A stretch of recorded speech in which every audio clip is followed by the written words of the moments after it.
الحمد لله وكفى وسلام على عباده الذين اصطفى. أعوذ بالله من الشيطان الرجيم. بسم الله الرحمن الرحيم. قال الله تعالى: وجعلنا من الماء كل شيء حي.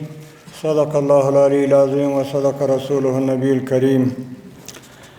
د اوبو او انرژي وزارت مسؤلینو د دې وزارت د اوبو او انرژي سکتور د زونونو عمومي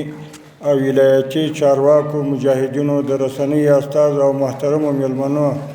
السلام علیکم ورحمت الله وبرکاته. محترمو، ډېر د خوښۍ ځای دی چې د اوبو او انرژي وزارت په هڅو د اوبو د کیفیت د مدیریت په برخه کې د معاصرو سیستمونو په زده کړه کې سره د هېواد د مسلکي کدرونو د ظرفیت لوړونې په یوه مهمه راټولېدنه کې ګډون کوم. اوبه یو داسې الهي لوی او بې بدیله نعمت دی چې پرته له هغه څخه د انسانانو،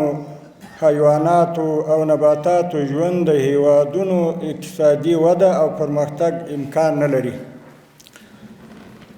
د اوبو د غوره مدیریت اهمیت او اړتیا په اړه ډېر شمېر قرآني آیاتونه نازل شوي دي چې د یو اسلامي ټولنې په توګه موږ ته د اوبو سره د سم چلند په اړه اسلامي مکلفیت راجع کوي، او له بلې خوا د نړۍ سره د سیالۍ او اقتصادي ودې لپاره د اوبو با کیفیته او غوره مدیریت په اوسني عصر کې ډېر اړین او ملي مکلفیت ګڼل کیږي. که څه هم اوبه نوې کېدونکې طبیعي سرچینه ده، خو بیا هم د اقلیمي بدلونونو، د اوبو د ککړتیا د کچې د لوړېدو، د انسانانو د زیاتېدونکو اړتیاوو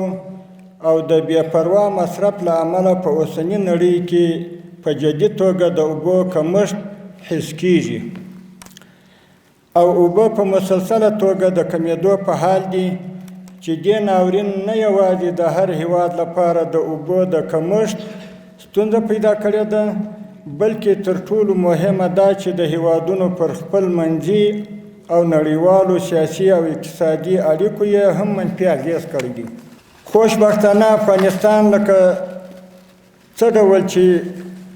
د کاني زیرمو له اړخه په نړۍ کې د غني هیوادونو په کتار کې راځي، په همدې ډول د اوبو پراخې طبیعي سرچینې او زیرمې هم لري. خو له بده مرغه د افغانستان د تاریخ په اوږدو، په ځانګړې توګه په معاصر تاریخ کې د دغه لوی الهي او بې بدیله نعمت او د پرمختګ له دې اړینې اړتیا سره د بېلابېلو عواملو له امله مسلکي چلند نه دی شوی. په دې توګه اوس د افغانستان اسلامي امارت مسؤلیت دی چې له هرې ممکنې لارې او امکاناتو څخه په استفادې د هیواد اوبو د غوره مدیریت لپاره د پایداره پرمختګ اصل په نظر کې نیولو سره خپل ملي مسؤلیت په سمه توګه ادا کړي. انشاءالله په دې برخه کې زموږ ارادې پیاوړې دي. زه پوهیږم چې د نن ورځې راټولېدنه د هیواد هغو بچیانو ته د شهادتنامو د ورکړې لپاره دایره سوې ده چې د اوبو د کیفیت د تشخیص او مدیریت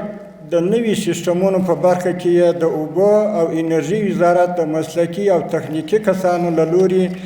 زده کړې ترلاسه کړي دي. خو ما له دې مهم فرصت څخه په ګټه اخیستنې د اړوند موضوع ترڅنګ د اوبو مدیریت د جدي اړتیا له مخې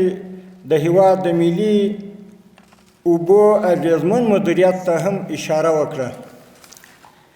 زه په خپل وار د ظرفیت لوړونې د دغه لنډ مهالې برنامې څخه د هیواد د اوبو او انرژي سکتور مسؤلینو ته د فراغت له امله ډېره مبارکي وایم، او له دوی څخه په ټینګار غواړم چې د دغه مهم ملي سکتور د ودې او د مظلوم ملت لپاره په پوره اخلاص او هیوادني مینه کار وکړي، او هغه څه مو چې دلته زده کړل په خپلو کاري دفترونو او ادارو کې یې نورو ته هم ور زده کړي. په پای کې د اوبو او انرژي وزارت له مسؤلینو څخه ډېره مننه کوم چې د ظرفیت لوړونې په برخه کې یې دغه مهمه برنامه په مسلکي توګه پای ته رسولې ده